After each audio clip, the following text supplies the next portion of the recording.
Yeah. Oh no!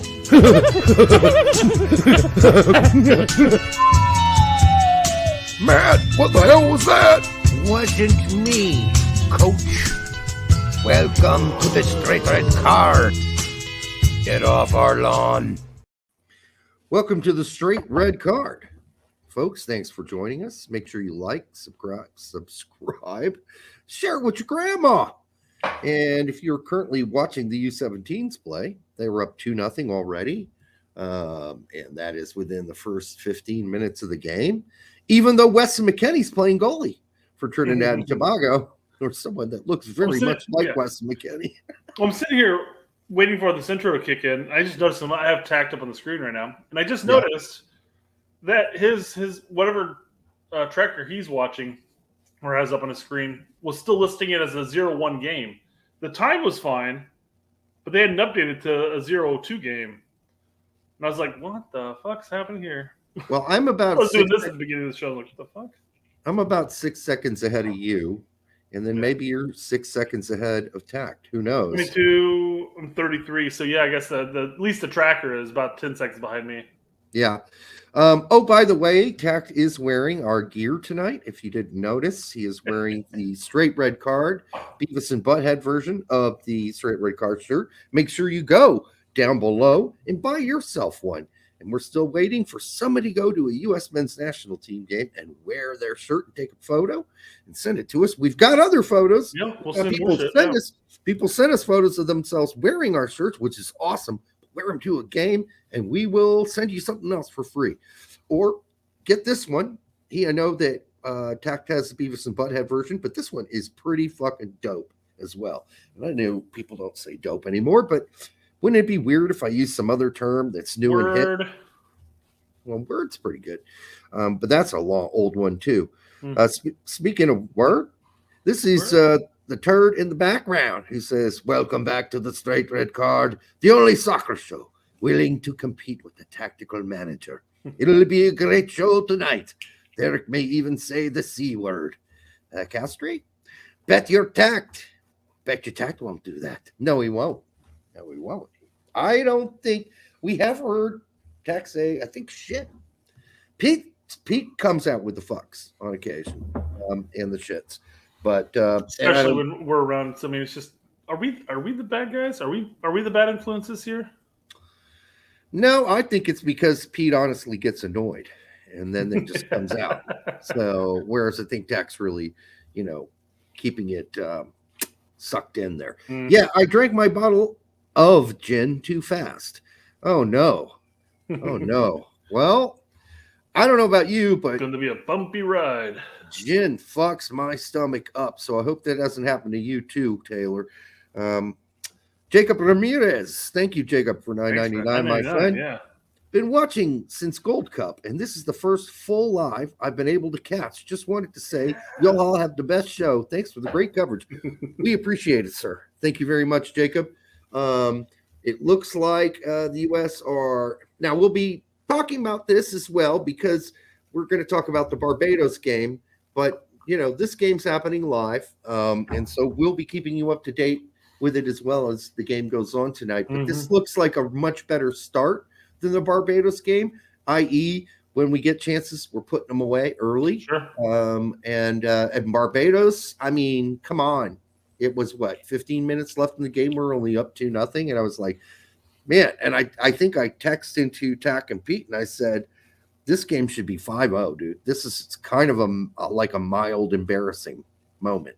And then boom, goal. Boom, goal. Nostradamus over here.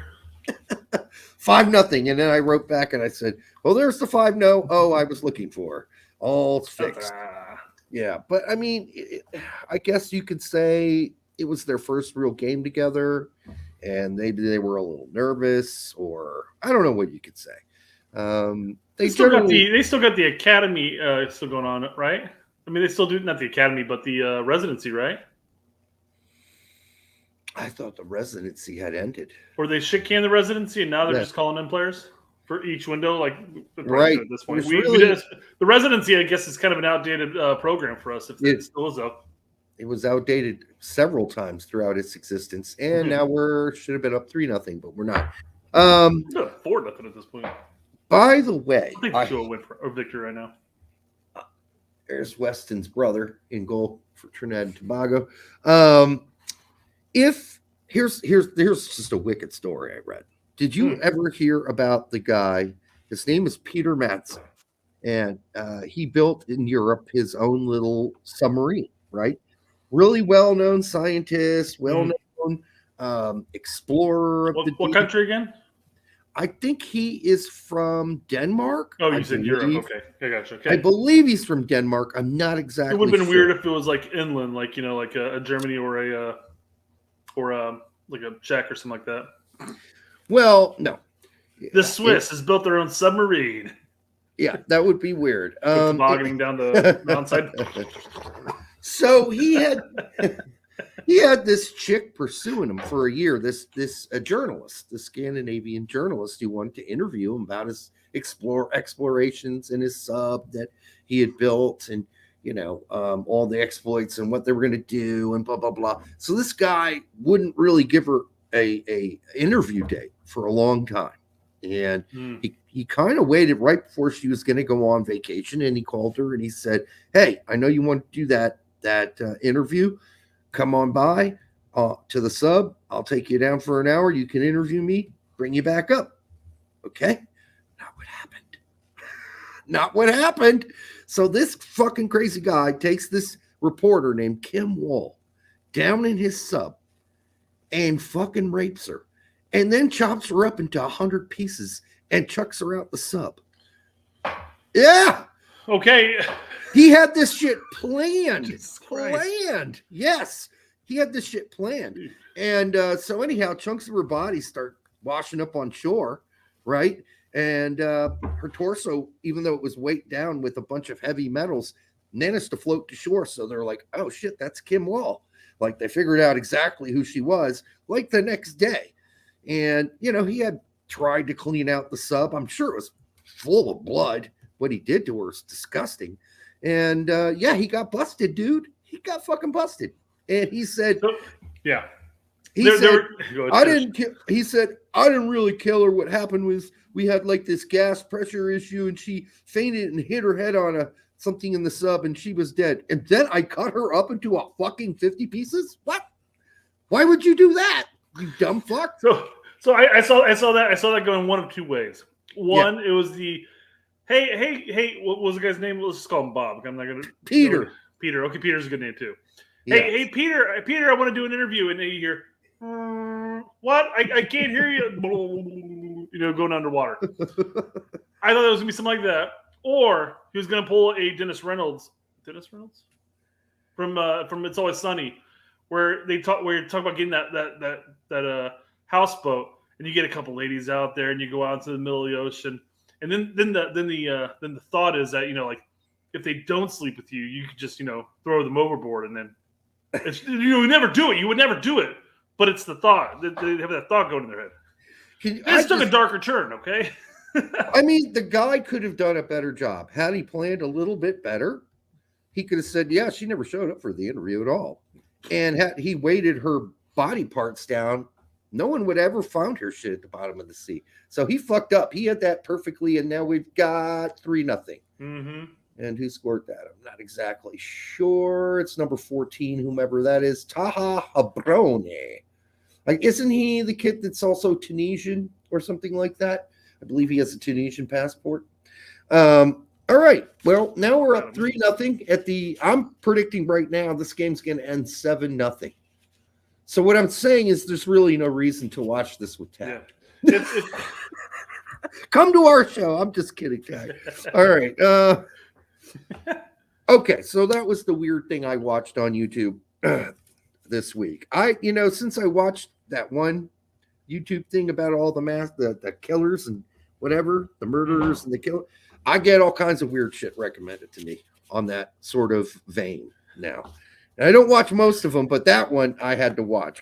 So, because I assume nothing would have came up. I mean, you start chumming it with some fish, sharks are in the way, and then you just start throwing body parts. I mean, come on, you've got everything available to you.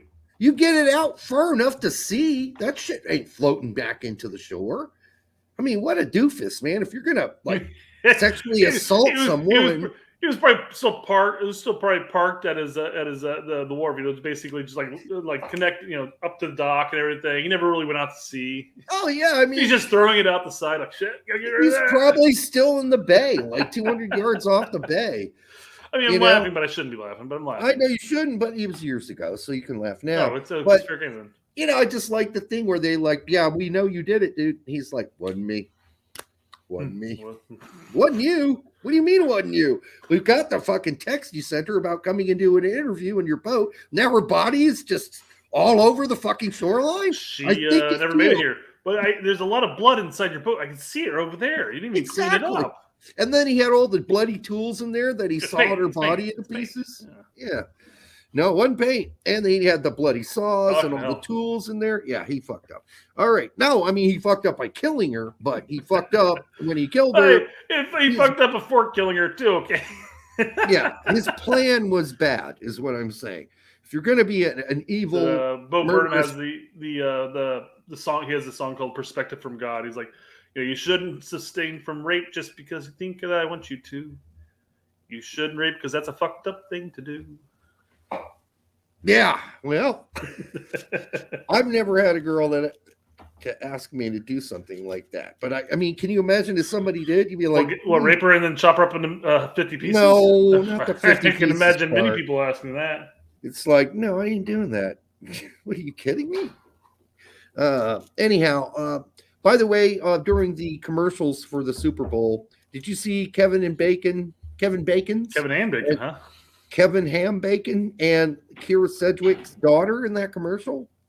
No. It's like, if you look at her, you can see Kira Sedgwick, just pure Kira Sedgwick. And then you can, oh wait, she's perfectly Kira Sedgwick, except for the nose is Bacon. It's really weird how that works out. I know that's how it works out when you have children. I get it. But have you ever met kids and saw their parents and go, they don't look nothing like each other? Like, this was kind of creepy. Yeah. Somebody asked what kind of work we do, and I said we do soccer gonzo journalism. I thought you were going to say the Lord's work. Gonzo soccer journalism. That's what we do here. We don't take it too seriously, is what I'm saying. Hunter S. Thompson was the gonzo guy. Remember him? I remember the name. Hunter S. Thompson. He did Fear and Loathing in Las Vegas. Yes. Okay. He wrote the book on Hell's Angels. Also did Fear and Loathing. What was it for the '72 campaign, which is I believe the Nixon campaign. Anyhow, a great author who blew his brains out and committed suicide. But a great author before that, and a book. I think I've read every book he's written. Berliner says murder check, rape check, pedophile. No, see, with the free space on the board, he might get bingo after this. I don't think we're going there tonight. Wait a second. How old was this reporter chick? She's in her 30s. Oh.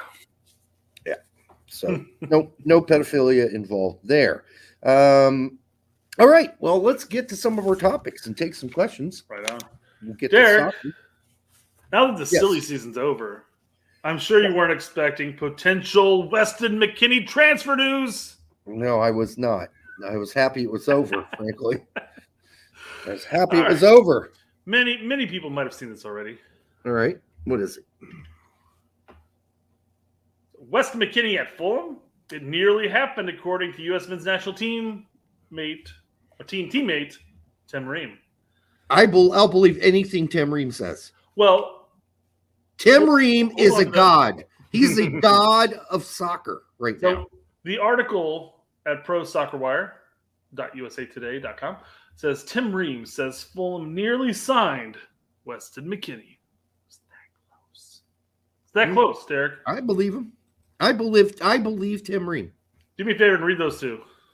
The Fulham defender replied, just a slight chance. Yeah, it could have been a different three Americans instead of Weston, Tyler, and Brendan up there. There was a bit of chatter, a bit of back and forth from what I understand. There was a little bit of contact made once the rumor came out that Leeds was going to make a push for him. Fulham contacted his agent, I believe.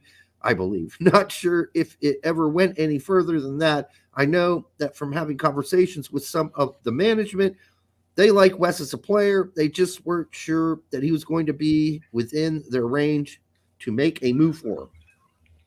Okay. Yeah. So I was curious. I was like, well, how close were they really? Did Leeds just come and swipe him, take him? And you read this and you're like, oh, I guess they were just keeping track of him and maybe interested, but maybe Weston was outside of their price tag. It doesn't seem like it was that close, guys. It's like the guy who says, "Oh, I think I peed my pants," and you're like, "No, you didn't." And they're like, "Well, yeah, not really, but a trickle might have came out." Well, that doesn't really count for much. I mean, trickles come out all the time. Yeah. It's got to be more of a like, "Oh, that's really obviously embarrassing." Yes, you peed your pants, and everyone can see. A trickle doesn't count because that gets captured by the underwears. So, all right. I don't want to jump back to the murder mystery / chop it up into pieces story. But I did ask you how old the lady was when trying to figure out if the guy was a pedophile too. You said she was like in her 30s. I told you she was a journalist. Well, how many 13-year-old journalists do you know? Maybe for the school paper, Derek. You never know that. Jesus Christ. Regardless, I didn't see Chris Gary's response. Maybe it came after we moved on. But I think he handled it properly. Now she's in 50s. Yeah. Yep, man. She got divided up quite a bit there. I don't think it was 50 chunks. I think because that's a lot of work, right? I mean, he might as well be, if he's doing that many chunks, he might as well chop up cows for a living. I think he did like 10 chunks. I probably exaggerated because this is Gunso. That's why. All right. It's exaggeration. So Derek, I think you're on the same boat with me in the sense that who you love off the field, like who you're in love with and everything like that, is A-okay with us, regardless of if it's a straight relationship or if it's a gay relationship or various, whatever. You're cool with everybody, right? Yeah. But what about romance on the field? Does that seem strange? Not a fan of it. I don't think that was a romance. I watched that game today. Oh! If you would have, dude, he's going in there. He's like, "Oh yeah, it's pretty get over gross. Here." I can't believe he's doing that, but he's telling that guy to fuck off. He said it at least 4 or 5 times. Yeah, it's on the video. And the funny thing is, this right here is like for half a second. It was like the perfect snapshot. But I don't know why Cody looks like he's going in. And you know what? Robertson's not meeting him halfway. That's just rude. Robertson doesn't want anything to do with that. And all the dude did was ignore a whistle for 2 seconds. I mean, and kick the ball towards the goalie. It's like Cody lost his shit over that. I mean, I get it's not a cool thing to do, but come on, dude. Get a hold of yourself. And then Coleman equally took a fucking shit. He had to fucking lose his shit too. It's like, okay, I wanted Everton to win the game. No, I didn't. Actually, for once, I wanted Everton to lose because that would keep them below Leeds. But, I mean, it was ridiculous. It was stupid. That was dumb. All right. I watched the game when I got home. It wasn't much of a game. All right. What else we got? But it's beautiful to see people express who they are on the field. I don't think that's what's happening there, but okay. No. The picture's worth 1,000 words, Derek, and God, that's a lot of words, and you can write any narrative you want. An open mouth French kiss does not start from a foot away from one another. That's not how it starts. I mean, if you're doing that with DB, that's fine. I'm just saying. You generally speak when you do like that, it's like usually the person's going like this. Back away. If you come in with your mouth open that wide, most people are going to back your ass up. They're going to back their ass up. So, Weston McKennie's brother has given up 3 goals in this game for Trinidad and Tobago. But God, he really does look like him. Holy shit! His body type, dude. It's the hair too, though. Yeah, it's kind of a combo. Body type. Yeah. All right, regardless, a little bit of a chunkster. All right, where are we going next? We are going to MLS. There's a lot of players who leave MLS and go to Europe. And what's the first thing they say when they go to Europe, Derek? They say it's What's harder. the big difference? What's It's the a big lot- difference? It's a lot quicker and faster and physical here. That's what they say. But let's take somebody's opinion of MLS who hasn't officially played in MLS. Uh-oh. We're talking about Luca De La Torre.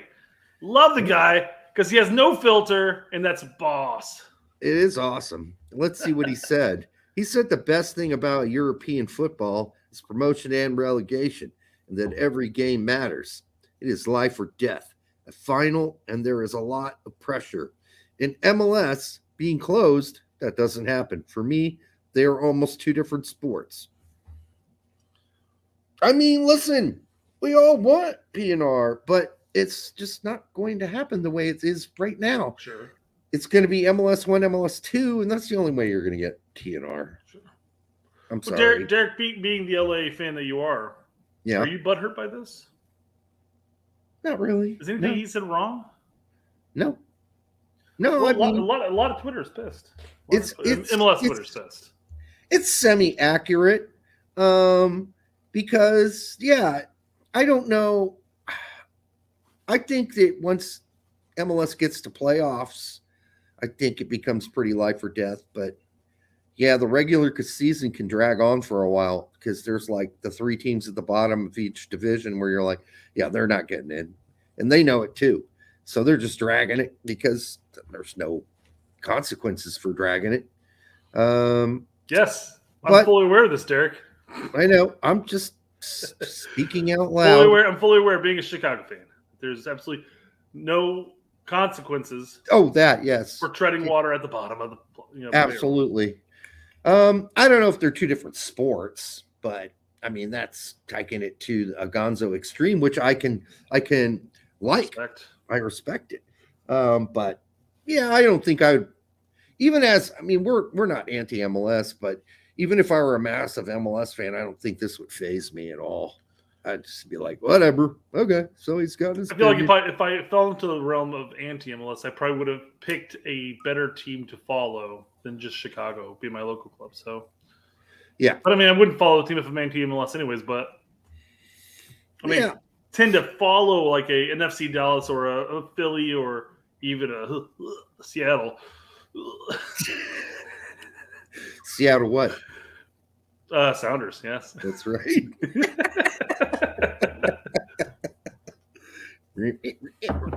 All right. What else we got? Sorry, I had to check. That's actually all the bullshit topics I had for today. Jesus Christ. That's no. Wait. I've got it. Oh no, you got something? I've got something big. Derek. Evie's clitoris? Hopefully she doesn't watch this far into the show. Spilling the secrets on live. All right. Derek, you've been throughout all the shows, you've been awfully sketchy about your actual past. About who you were as a youth. You've made fabricated stories. Yeah. Talked about how you were this musician who partook. Yeah. Knew a lot of musician people, whatnot. Even threw out an album or two. I don't buy any of it. So I had that's cool. Our resident hacker, Grant Turberville, on Twitter, and you don't realize this, but he actually hacked your laptop.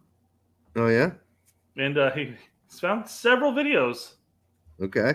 Of you that you don't want the people to know, apparently. Okay, let's bring them up. Let's see if I'll own up to them. Here's the first one. Tell me what you were doing here, Derek. What is this? That's not me performing live. You lying sack of shit. That's totally you. I see your face. You're wearing the beanie. Clear as day. What is this? What is this? I don't know, but I like it. What the fuck? What am I doing with a sax? It's like the one instrument I cannot play. Well, you're not really playing it either, man. I'm looking more at your dance moves, man. I had no idea you were flying like that, man. I'm holding it like a phallus. I got a couple 12-year-olds clapping in the back. That was the weirdest part, too. I noticed that. Man, what was that? Tell me they're at least related to you. Do you know them? personally? I don't. Oh my god! But the one on the left's putting a little too much hip action into it, I think. All right, before we get dinged by YouTube, let's go ahead and switch over to your next one because Okay, you're going there's to tell more. us what's happening here on all these. Okay, all right. Where were you here? Where was this at? I want to know. There has to be a good story here. Yeah, I think that's me hanging out with Tribe Called Quest, Boogie Down Productions, and De La Soul. And oh, by the way, Trugoy died yesterday, so shout outs to him from De La Soul. A real legend in his time for sure. So I don't know. I don't dance. So I don't know. I must have been blacked out here because I seriously don't remember being this good at dancing, even though it's pretty horrible dancing. Okay, come on. Yeah, that is my This body is probably type more. now. This is probably more like you now, right? Certainly my body type now. What is he subjecting these poor ladies to, or what am I subjecting? Hey, these you know poor what? You know ladies what, Derek? The ladies are digging it. So whatever you got going on. This looks Work like on it'd them. be in Jamaica or Africa or Haiti, and I've never been to any of those places. So there's a look-alike, I think, that's out there. That's fucking That crazy. also wears a beanie hat. That's just really weird. Wait, is it the same beanie?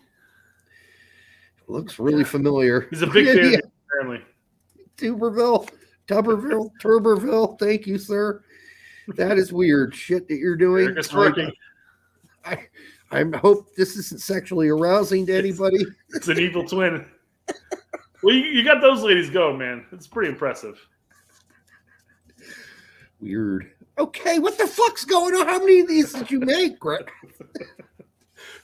I didn't make any of these. These are all off your laptop, Derek. I don't really need to know what's happening here. This seems like you're in your office. You know it's not off my laptop. It's I wouldn't know how to make a GIF if you put a gun in my hand. Okay. All right, we're gonna skip through some of these pretty quick. How are we- They don't require it. Grant, how are we going to use all these? How are we going to? What context am I using this? Derek, there's gonna be a lot of context we can use these for. Really? Oh, I'm with you now. Oh yeah. Oh yeah. I like that one. I really like that one. I forgot which award show that was. I'm trying to remember. We can figure out how to use this one for sure. For sure. I think we can figure out how to use this one. All right. I like that one. Look at him. He's looking at me. He's like, man, I'll dig his moves. Look at this. Damn. We look like fucking ZZ Top.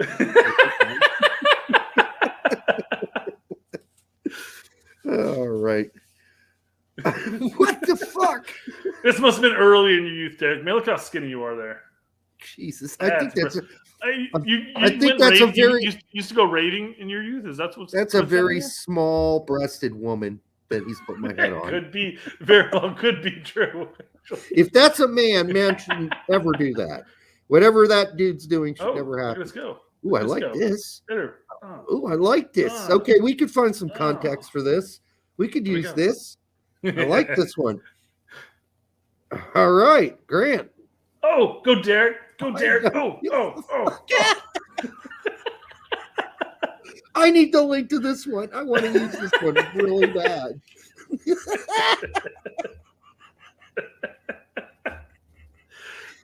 No, Grant. I don't know, dude. What are you smoking out there, man? But I like it. There we go. Here we go. Oh, Let's see more of that, Derek. The contrast here is a little odd. You got an orange person with a white head. A little odd, but okay. I will say, there is a better one coming up. I don't know if it's the next one or the following up one. Are there? Are we going to talk about soccer or just watch me dance around all night? We've only got this many left, Eric. Don't worry. All right. Oh, Grant. Okay. All right. Smooth moves. I dig it. Got a shoe store of some form? There's purses behind you? You like to accessorize on the weekend? Oh, I'm not a Palace fan. Now this is okay. Derek, right? There you go. Oh, that's totally me. I don't even know why he put your face on them. That literally is you. God, that does look a lot like me. You see me dressed in a tie several times. This is about right. Correct body type, too. Kind of pudgy in the middle. And accurate moves, too. Yeah. Yeah. All right, Grant, man, that was some crazy shit. Oh, Jesus, no, I'm not that fat. Yeah, it doesn't jiggle quite like that. Thank God. And that dude's It's got mesmerizing, actually. If you just look at it, you're going to get sucked in, literally, to his fat rolls. Yeah, I know. It's gross. It's gross. There we are. Okay. Oh, yeah. Are you serious? How many of these are we doing? There's like 5 left. I thought about 5 spreading these out. left?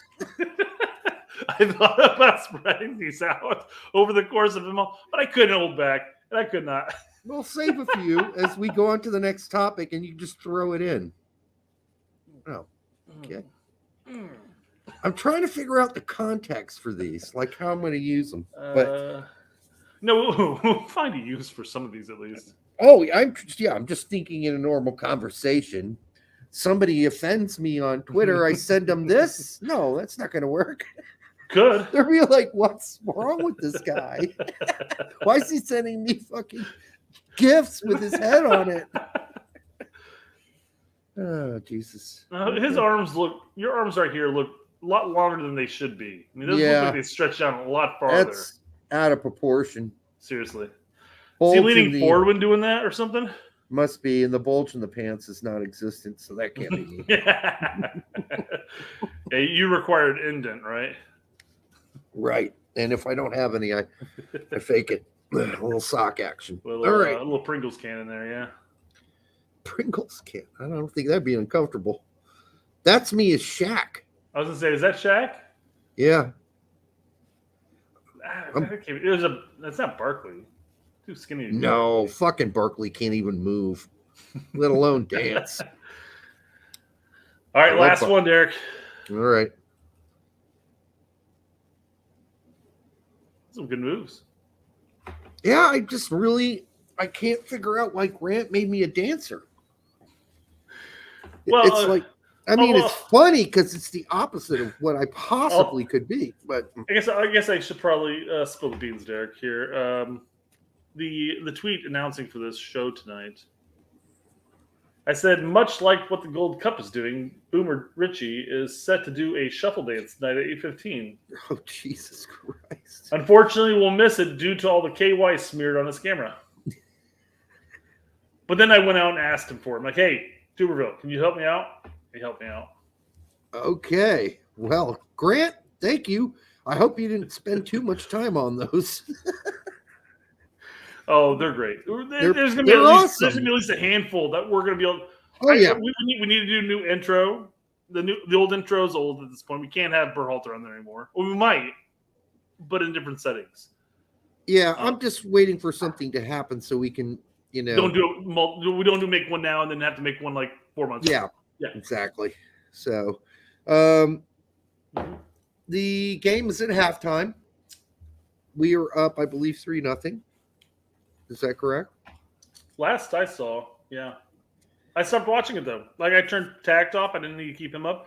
And I looked over, and I realized we were at halftime. That's about where we were at after we went 3-0. And some of these kids are I knew you were going to say the exact same thing I was going to say. Yeah. I know we're talking about 16-year-olds and some 17-year-olds. But these kids, some of these kids look really fucking young. Oh, shit. Like that kid. Really fucking young. Just out of middle school and shit. Seriously. That guy's got a mustache. Yeah, that's about all the hair he can grow on his face, though. Right there, it's that peach fuzz stuff. Yeah, I mean, they're 16. Yeah, they're young. I'm saying. Some of them are 15. I don't know. It's weird. Sorry, Berlin keeps pulling out the pedophile check mark here. No, but I mean, it's weird. Go back to when the Josie, the Bradley era of U17's. Fuck, even when Sargent was there, you're looking at these kids and you're like, hey, yeah, they're kids, but they're not like Sargent middle school, junior high, man. It's weird. Sargent looked like a small man. I mean, but a tall dude too. Mm. All right, what was one of the topics we're supposed to cover in this show? I think that was it, guys. No. Let's see here. We got the Gold Cup shuffle, or we can go to Leeds. What do you want to do? Pick your poison. Or Yanks Abroad. What do you want to do? let's go with Yanks Abroad real quick. Okay, Yanks I think Abroad that it would be fine. Who are you going to start with? EPB, I think Twa got crushed 4-0. That was tough. Yeah, everybody was talking about the goal Balgan scored and how took EPB's soul. Yeah. Like, finish him. Yeah. Well, the funny thing on there is that we were beat by actually not one, but two at one point U.S. eligible players, because not only was Balogun on Rems and he's U.S. eligible and he can still make that choice, but Jens Kajust is also plays for Rems. Who's Juice? Jens Kajust. Oh. Yes. And he is at one point eligible for us, but he picked a different team. So you're saying he's up for a one-time switch? No, he's not. He's done. He actually played in the Euros with Sweden. So there's that. Reynolds went 88 for Westerlo. That's fine. Weah was stuck in left back for 87 minutes.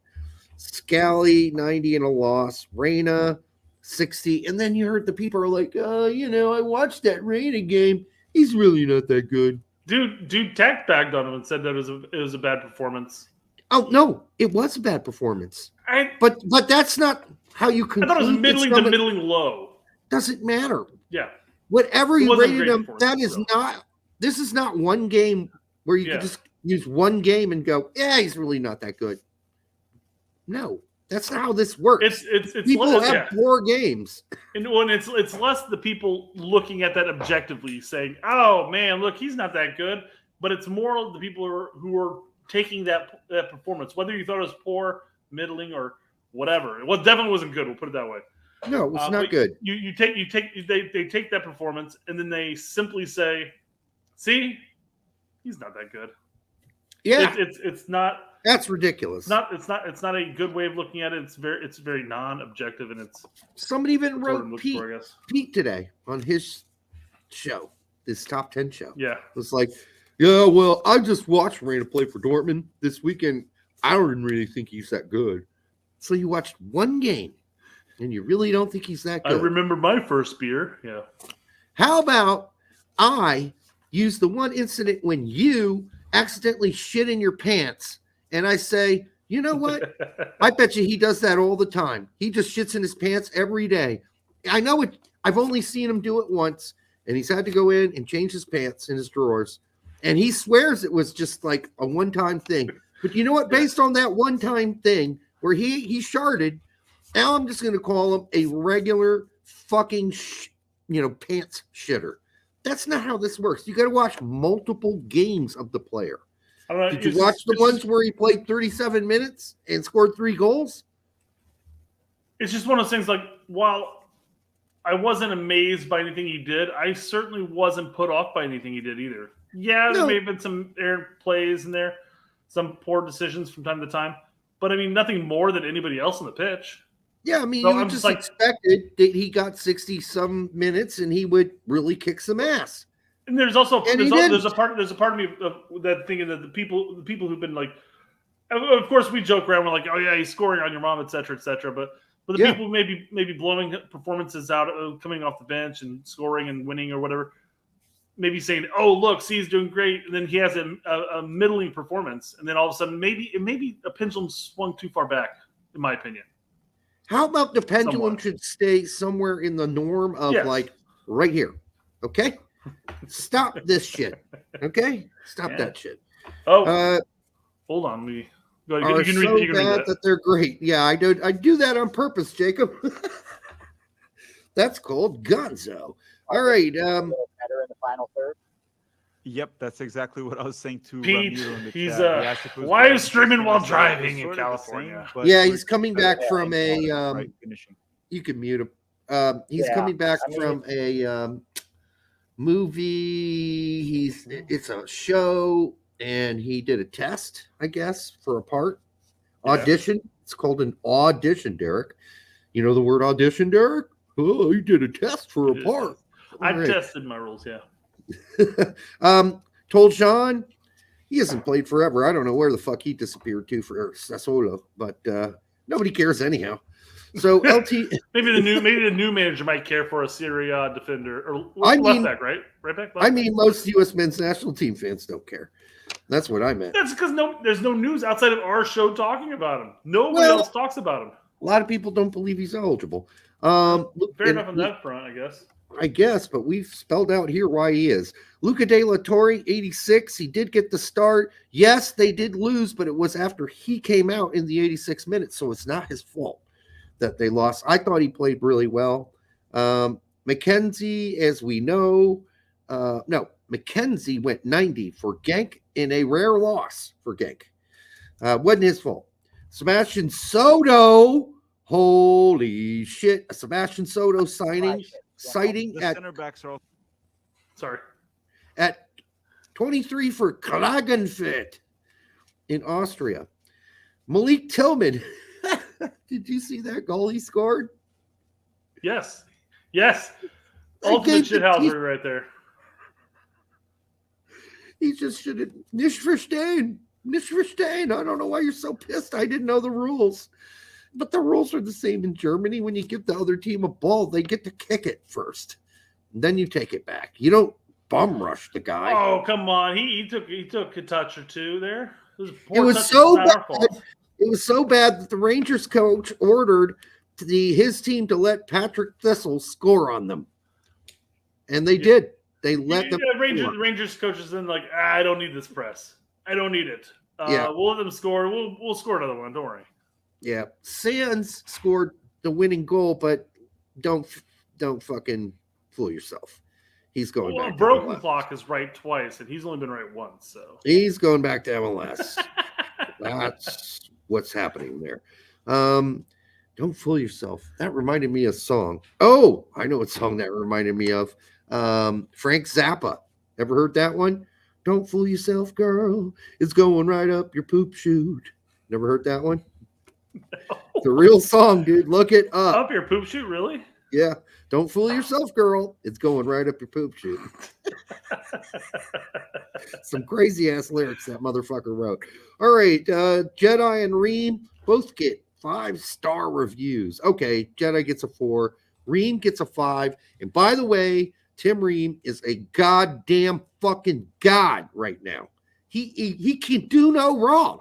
He simply can do no wrong.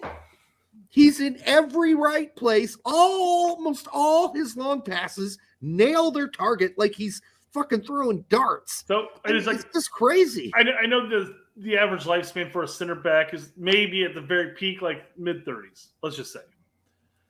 I feel like for a center back who doesn't move a hell of a lot, he might be able to stretch it out into his 40s. He might. He might be able to stretch the shit out. He's thinking 4D chess right now. He's like, well, let's see. He's going to pass over there. He's going to do long ball. No, I'm going to be right over here, okay? He's 4 or 5 steps ahead of the play. It is absolutely insane. And Pete even said on his show today, he's like, it's actually kind of pisses me off. And I'm like, why? Oh, we didn't have him for a fucking year? Because it took him till he was 34, 32, 31 years old to figure out how to be this good. I thought you were referring to the fact that he went from being on rosters to not being on rosters for a full fucking year. Simon Allen's going to have to eat some serious fucking crow with you, Chris, our good friend Simon, because he made fun of Tim Ream for like a decade straight. Well, what's funny is that, a lot of people are going to eat crow about with Tim on this one, man.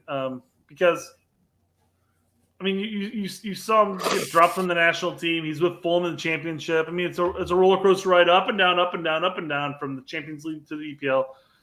And, he's definitely coming to fruition now. But, I mean, I will say, even during his low spots with the national team, and I know you're on board with this too, but we were never that hard on him. We called him out for bad games. Right. But we were never hard on him. No. And he always got to play left back anyhow. It's not even or like a left center back on a 3-back if we did that at all. On occasion, yeah. So Fulham won again, by the way, and they are sitting, I believe, in 7th or 6th, one of those two. Sargent went 60 in a loss in a pathetic fucking game. This is the second pathetic fucking Norwich performance in a row. So they're not getting the David Wagner bump. I don't know what happened. I don't know what happened to Norwich, man. They were flying high early. Actually, early they were not. And then they caught wind of No, it. they went on a long, no loss Then stretch they for a while. eventually caught it, yeah. And then all of a sudden it's like... They were in the top 4.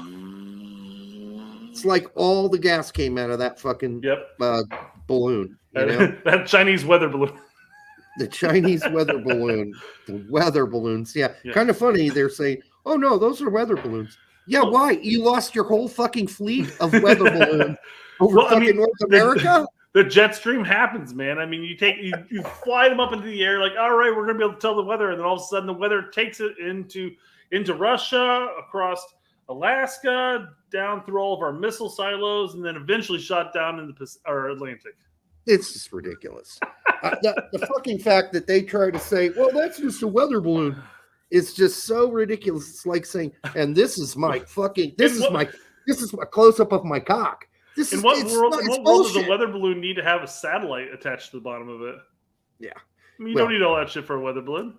Yeah. Whatever. It's all bullshit. It's all bullshit. They're full of shit. We know what it is now, I think. I was thinking, though, why didn't they just take those down? Why do they have to blow them up? Just stick little pinholes in them until they you just fall go to up the there. ground. You go up there and you just throw a couple of darts at it.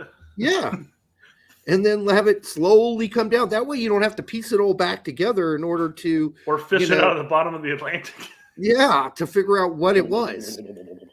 I mean, I guess there's the whole thrill of blowing it up, but then it's 1,000 trillion pieces. You only do that when it's in Canadian space. You're fine with that. I don't know. Did we do that with all? Did we blow them all up? No, we blew up one in Canadian airspace that fell into one of the Great Lakes. You know what we should have done? Created a big giant blow-up doll and had it attach itself to the balloon and fuck it until it ran out of air, slowly but surely all the way down. You remember the giant baby Trump balloon that they blew up in like Ireland or whatever during Trump's it was this cartoony baby Trump blow up balloon, like huge balloon, like you'd see like in a Macy's Day Parade. Oh, I think I saw that. Yeah. And people were like, "Oh, we should blow up one of those and send it into China." Send it into China. Yeah. Oh, that'd be fun. But the problem, first up, we're getting a little political in this, I guess, but I mean, China recently came out and said that the U.S. has, brought in like 20 balloons or something like that. Something along those lines. I read headlines when it comes to this shit. Who fucking knows? I can't believe we'd use balloons. It's a fucking balloon. What is this? The 1920 again? Yeah. Even earlier But is than that, this actually. a fucking civil war? We're using balloons? All right. Sargent. We talked about Stefan. Yep. Stefan won, and so did Horvath. And by the way, both of them are in the promotion section of the top of the table. So that's great for both. Don't worry. Horvath will get promoted, and then he will leave the team and go back to another team. He might be done with that. Just like the Forest. He might be done with that. Paredes went 40 in a loss, but he looked great again for Wolfsburg. Yeah. Yep. Trusty 90 at sort of a left back, left center back sort of thing. DK, man, he was just a ghost. He might as well not have been on the pitch, honestly, DK. For A rare performance then, huh? Yeah. Dwayne Holmes did not dress. I don't know what that means. Maybe he's injured. Brooks at Hoffenheim looked horrible again. So Brooks better pick this shit up. He and whoever he's got around him, he's got to motivate some dudes. Pifak went 30 in a win. Musa 70 in a loss. Valencia are now into the relegation zone. Oh boy. Tessman scored for Venezia, and they won their third game in a row. I feel Panic Express missed golden marketing opportunity, not flying a balloon over the Super Bowl. That would have been cool. But on the same token that Tessman scored one of the goals that helped Venezia win their third game in a row. They might stay in Serie B. Good for them.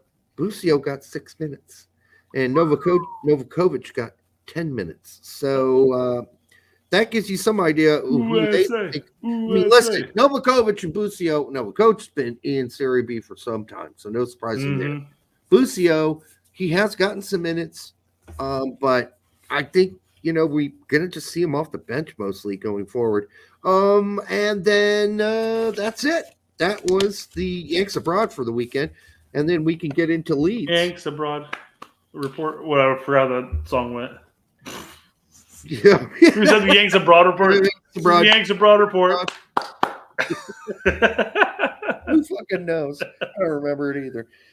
It's been so long since we don't actually broadcast that we're doing a Yanks Abroad report. Yeah. Guess what? Wow. Those did not draw the people in. No, they don't. So, do you want to do Leeds game? The Leeds game now? Let's pull up here. We got stats. Well, this is at the 81st minute, apparently, because it's still 0-1 at this time. But first off, obviously, much in Leeds fashion, they did not maintain possession. They were not the possession holders. Well, and they sat back and let Manchester United have the possession. Yes, so very, very eerily similar to how the U.S. used to handle Mexico back in the day. And sit back, let them dribble the ball around, not do anything worthwhile, and then you take hold of your chances. And very un-Jesse-like. Well, sitting back, yes. But very, very Jesse-like. They still had more expected goals than their opponents, and more total shots and more big chances. Yeah, what a joke. I mean, they had the opportunities, and then it was bad. Really towards the second half. But maybe this is just a big maybe. But maybe the problem wasn't necessarily Jesse and his tactics. Maybe it's the players not finishing the chances they create. Well, in that consistently specific category, yes, the players did not finish Dick, and that's the problem. If you get started, you have to finish, right? Otherwise, what's the point of getting all worked up? Not a good night otherwise. Right. So, and that's where we're at.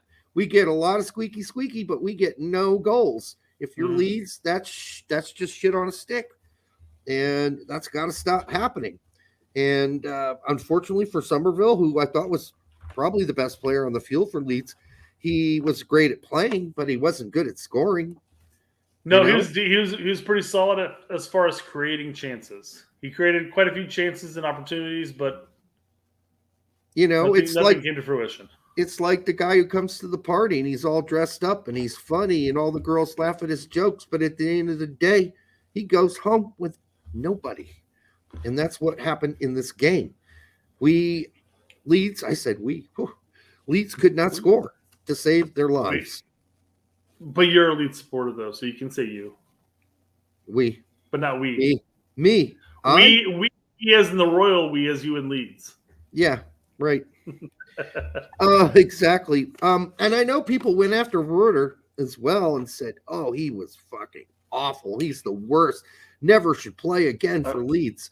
I did feel like he tried to do a little too much. Oh, yeah, he overdid it. Yeah. It's his first start for the team. And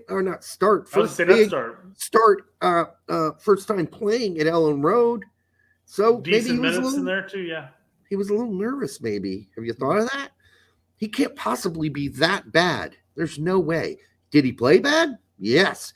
Should he be hung up on a stick somewhere in the middle of fucking, Yorkshire?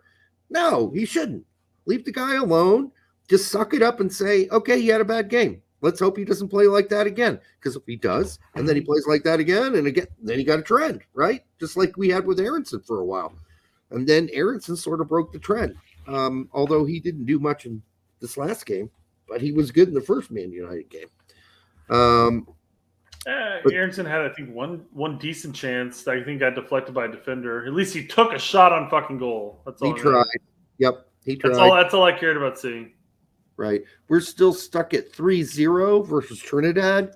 You watched the highlights during halftime. I counted at least three chances. At least three chances we could have put up more goals. This game should have easily been 6-0 at halftime. Yeah.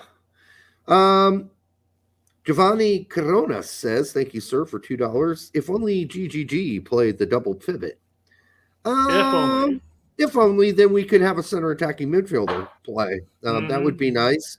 But you don't even have to have necessarily a double pivot to play a center attacking midfielder. There are other ways to do True. You could play the 2/8 and literally just assign, hey, Moose or McKennie, you're going to be more defensive, and Reyna's not going to have as much defensive responsibilities. Right. Simple as that. So, Although I have seen a number of games where Reyna's gotten back and played defensive roles from time to time. Sure. He'd easily be able to do that, but you just have to assign and say, hey, Wes or Musa, you got to make sure you get back in the defense. Yeah. Simple as that. Adams should sit back and then try to block like he does with Leeds. What always gets me is when Adams pushes too far into the attack. Then it opens up on the counter. So what you're really looking at, if you're Leeds at this point, is maybe playing a 4-2-3-1, but that 2, once Roca is healthy, is Roca and Adams. And that gives Weston the freedom to play a sort of 10 role and getting high up the pitch and going where he wants to. It would require benching Harrison. That's fine. I'll bench him. I'll bench him because he's not been. Listen, one thing he's been this at least in the last couple matches. He's really good at dribbling and getting into dangerous spots and then fucking it up soon after. That's the problem with Harrison. He's really good at driving the ball forward into the final third, and then he fucking doesn't know what to do with it. He's absolutely fucking clueless. So that's sad. Bamford. I wouldn't. You finally get the girl out of her panties, and all of a sudden you're like, I don't know what to do with it now. That's what it seems like. That never happens to anybody. Once the panties are off, that's a free for all. All right. So I pulled up the standings here because I wanted to point out. And by the way, if she takes her panties off and you don't do anything, she'll probably tell you to do something. So it's good. It's good either way. You're good to go. All right. But anyways, I pulled this up to show not only where Leeds is currently at, but also where Southampton's currently at. The bottom. So you see Southampton's currently 4 points off of relegation or not being relegated. Yep, they're not that far away. Not a great record and everything. The only reason I'm even caring about Southampton at this point, Jesse Marsch. Jesse Marsch might be going to Southampton. Jesse Marsch. Could happen. So apparently the interview with Southampton went well. They're waiting to agree on terms, I guess, which quite frankly, I don't think either of them really have too much standing to negotiate terms. They just say, you want to be a manager? Here's some money. Who else wants that job? Yeah, exactly. Well, this is the same issue I think Leeds are experiencing is that they got rid of Marsch. Whether or not that was the right or the wrong decision, that's subjective. But they got rid of Marsch with no backup plan. Their thought process is, well, we'll have an opening. We'll just hire somebody who's not coaching, or maybe pull somebody over from some other team, or somebody who kept somebody up last year. Yeah, but they're 1 point above relegation at this point, and maybe there's a bunch of managers out there that are going like, I don't necessarily want to take over for a team that's that close, and I don't want to have to fall down with you. So I think we're seeing Marsch at Southampton.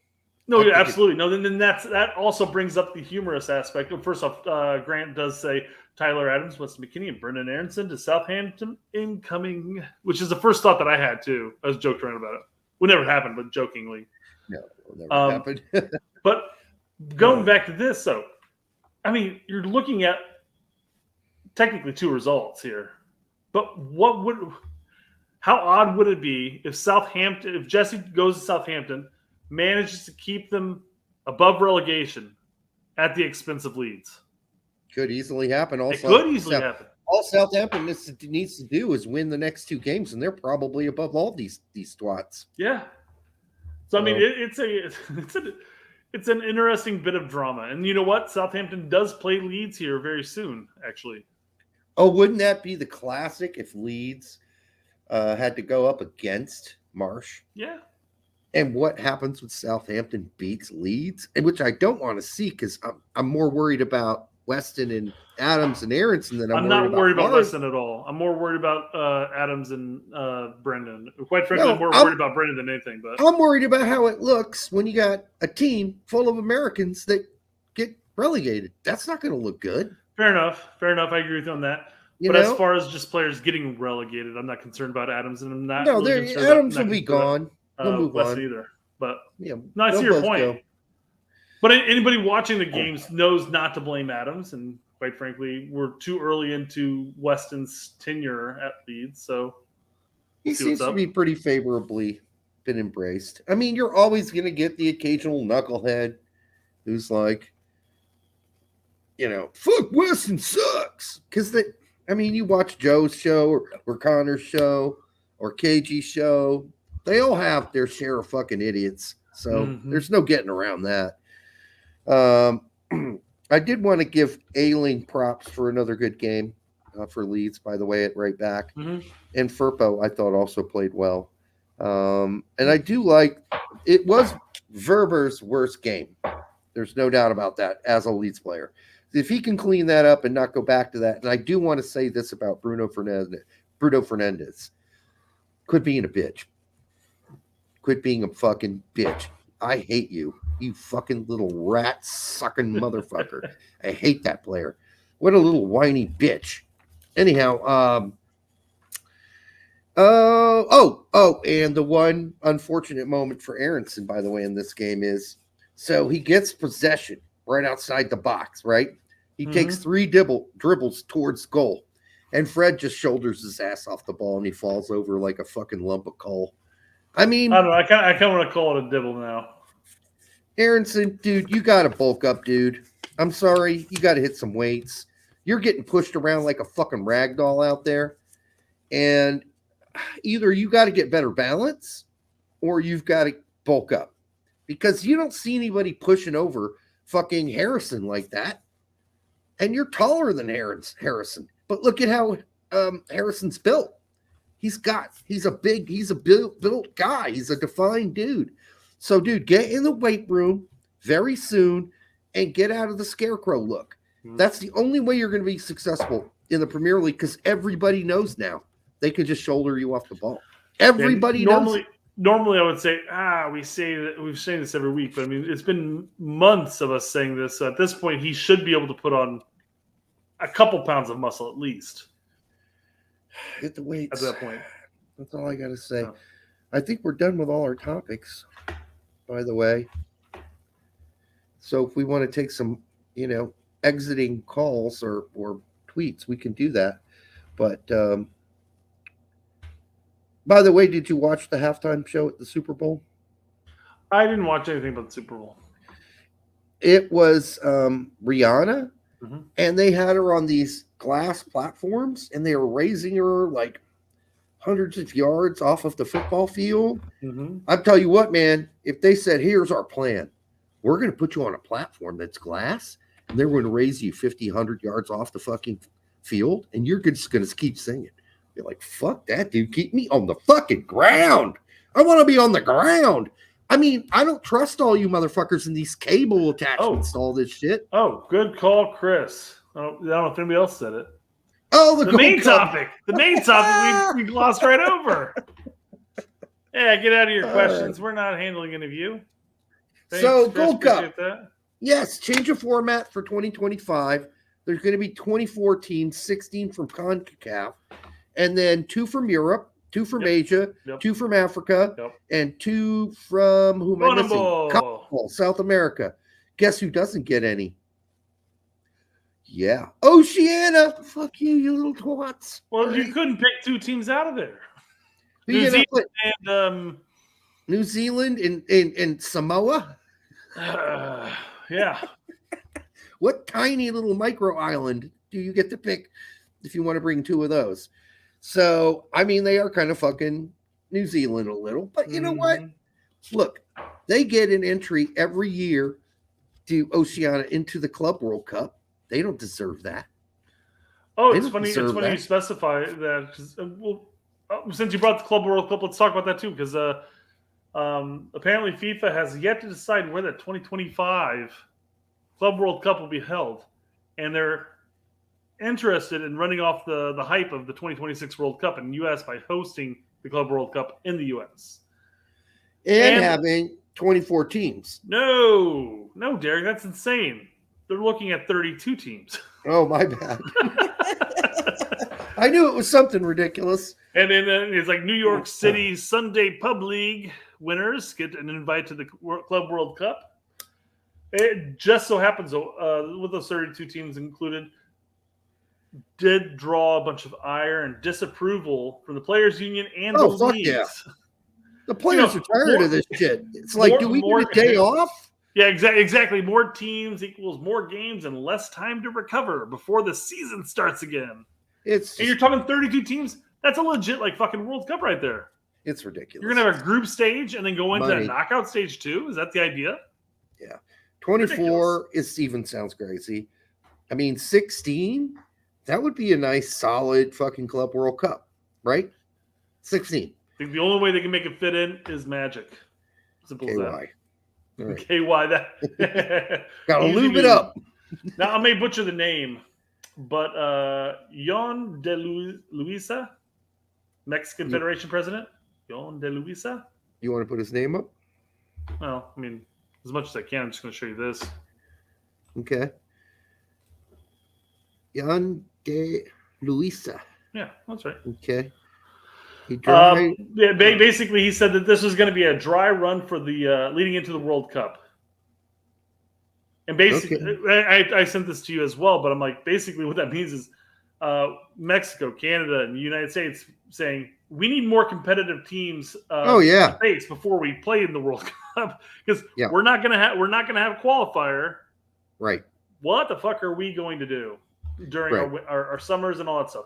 Which is the only way to get it. Which is funny because our cycle right now, this current cycle here, 2023, we're looking at the U17's, U20's, and Nations League final. Yep. 24, we're looking at Copa, Olympics, and Nations League group. And then 25, we're looking at Gold Cup, which is what we're talking about down here, and the Nations League final. Yeah. But what this screams to me is, as far as our seniors are concerned, that's just a bunch of fucking CONCACAF teams we're playing. Yeah. Consistently. So you're really hoping Copa helps, and you're hoping Gold Cup 2025 helps, because those are really going to be the only times we're going to be able to play anybody worth anything. We've got the German and another team. I don't remember who it was. Friendlies coming up here soon, actually. Scheduled, I think, early summer, late spring area. Mm-hmm. Was Spain, Germany, or is it just Germany? I don't even recall anymore. Don't remember. All I remember is Germany. I know they're playing in U.S. and Mexico. But unless we can manage to somehow squeeze a friendly like that in between Nations League, not our Nations League, because our Nations League is simple. We can fit that in anywhere, But UEFA's Champions League really fucks us royal. And then trying to just fit in with everybody else, we need to start looking at picking up friendlies outside of CONCACAF. And we need to look at Asia. We need to look at Africa to try to get more competitive games and leading into the World Cup. Because right now it is going to be shady as shit.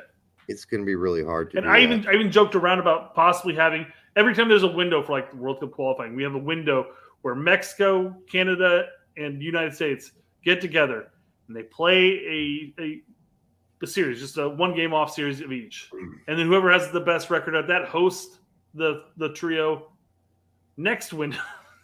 It would just be an entire cycle of us playing Canada and Mexico. It gets boring. Oh, 100% boring, yes. I mean, I really have to say, I'm so sick of watching us play CONCACAF teams at this point. It bores me to fucking death. Well, it really does. Lottie freaking da for UEFA to be able to have a Nations League where they're going to have competitive games week in, week out. Not week in, week out, but window in, window out. Mm. You're England, you get to play Poland, you get to play Spain, you get to play Italy, and then we're looking at we get to play Barbados and we get to play Guatemala, and they're like, yeah, great. Trinidad and Tobago. Lottie freaking da. Yeah, I don't know whoever came up with it, but they really weren't. They hadn't thought this thing totally through. Well, I mean, the overall thought process, and maybe this is overall plan, but I think it all stems down to money in the end. But they're looking at it going like, well, now El Salvador and Grenada get to play the United States twice. It's twice more than they usually get to play every cycle. That means that they're going to get more experience, more games in against better competition, and they will develop and grow as a nation, strengthening this federation we call CONCACAF. Nope. It's not how it works. El Salvador's not going to get any better playing people that are exactly at the same level they are. They're going to have to play bigger and better teams. And like the United States and Mexico. Yeah. the question is for the Gold Cup. Yeah, well, that helps them. The Gold Cup 2025, you get 2 European teams. They better be good ones. They better be good European teams. Same thing goes Luxembourg and better not be Luxembourg, and I don't think the Vatican has a team, but yeah, you get my point. Yeah, I get it. Not Estonia. I don't want to play Estonia. I don't want to play Luxembourg or any of the other tiny shit countries. Well, shit, the same can be said about the African nations and even CONEMBOL to that extent. Well, that's the thing. Asia too, for fuck. Let's just go across the board. I'm fine with bringing in teams from each of those regions, but they better be solid teams. I don't want to play Venezuela and whatever Bolivia. I want Argentina or Brazil or Uruguay. I want the top teams to come. I want France. I want England. I want Germany. I want Italy. Any of those would be fine. But don't give me fucking Austria and goddamn Switzerland. I want some big boys to come over because we're going to need to get used to playing some big boys. From late summer, Chris Gary says 2024 through 26, we won't have Nations League, I believe, so we can possibly get friendlies against decent teams. No, the Nations League happens on every odd year. So there's going to be the group stage that happens every even year, and then the finals every odd year. So in theory, what we're supposed to do, this is according to the little bit of research I did, I guess, as a whole. But we're going to have the group stage or the finals here in 23, and then we're going to have a final stage in 25. It's non-stop flow. But even the group stage is only 2 fucking windows. There should be plenty of other windows throughout that entire cycle that we should be able to pull on other people to play.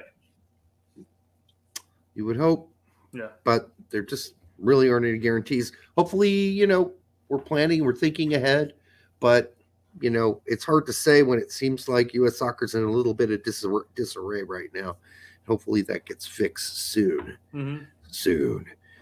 All right. I think we might be done at a reasonable hour tonight. I'm going to continue watching. Check yourself. Check yourself. We got cut off on these, remember? Okay. Yeah. Just an FYI, there is a 2-Liga guy, Malone, that plays for Rostock.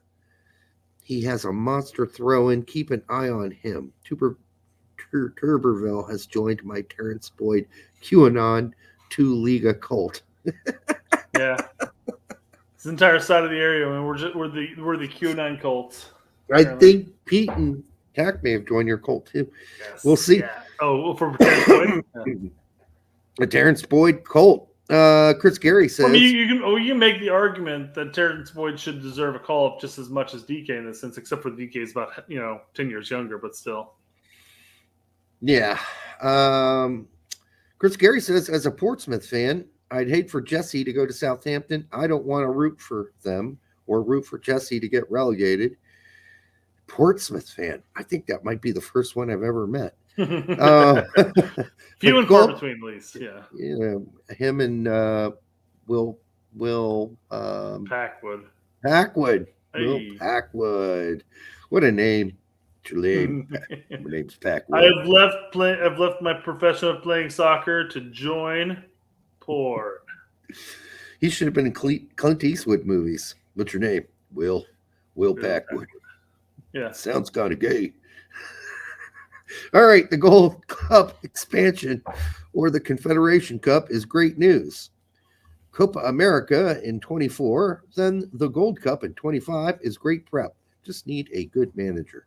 Yep, all goes without saying, that's for sure. Again, going off of the other windows that we need to have other good matches scheduled as well, because it's possible, and not likely, but it's possible that you're looking at minimum 3 games for Copa, 3 games for Gold Cup. Now, the Gold Cup games could be against some minnow plus insert random other nations team here.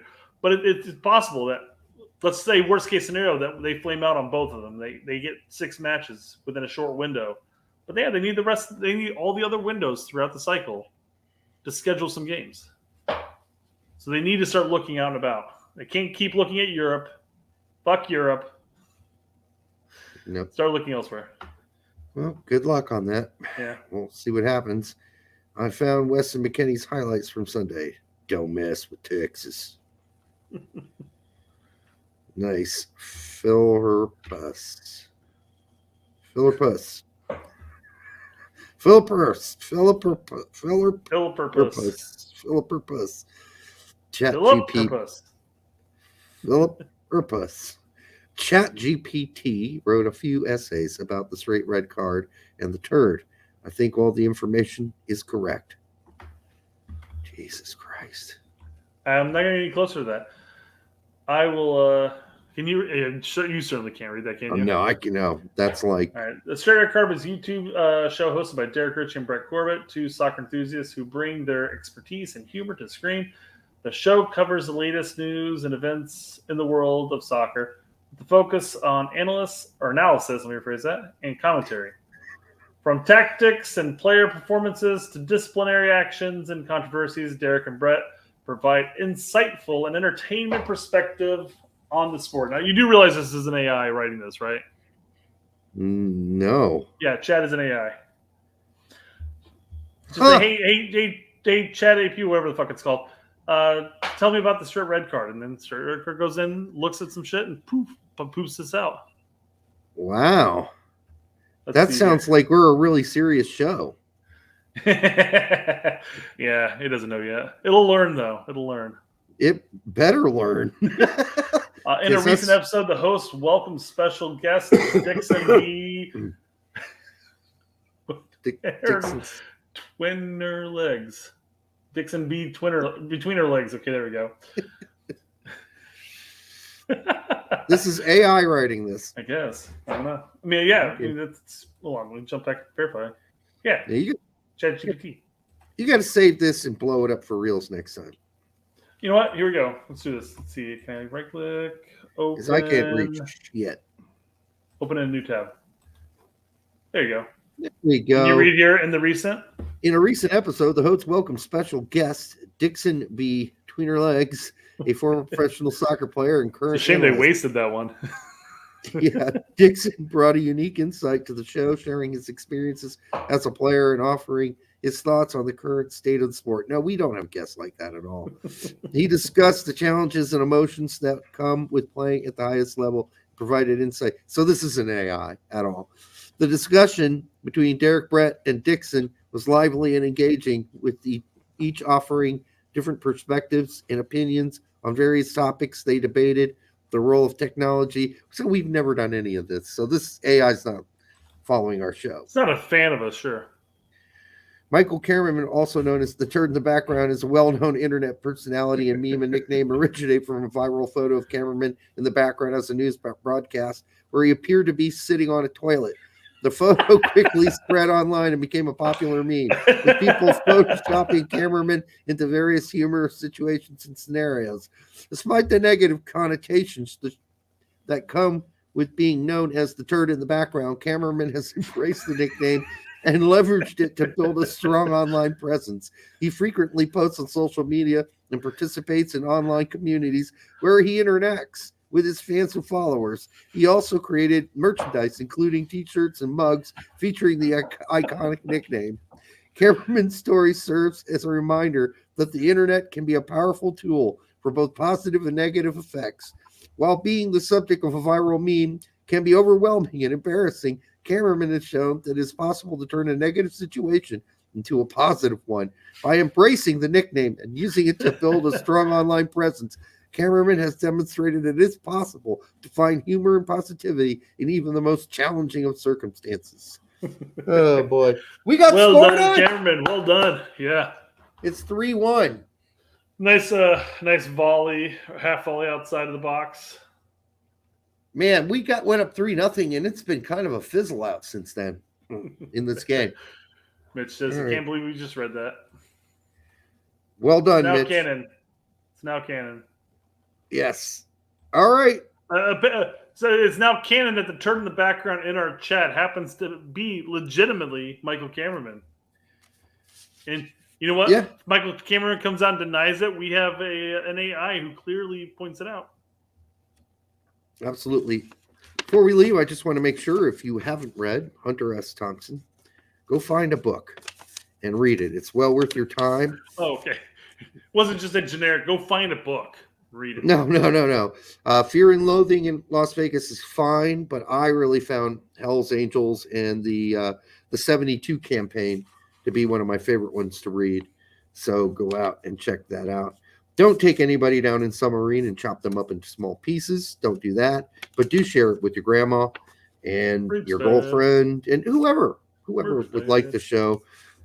We are looking for something magical to happen in the sport. So, we can just giggle all night. But tonight, with an hour and 20 minutes going by, that's all we got in our what do you call that? Our ball sack? That's about all we got for tonight. Digging deep into our sack, you're right. Yeah, I'm spent. I'm all jizzed away, I guess is another way to say it. So until the next time on the Straight Red Card, we'll see you soon.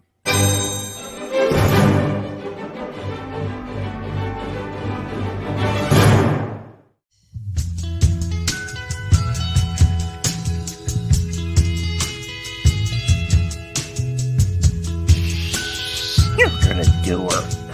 Yeah. Oh no!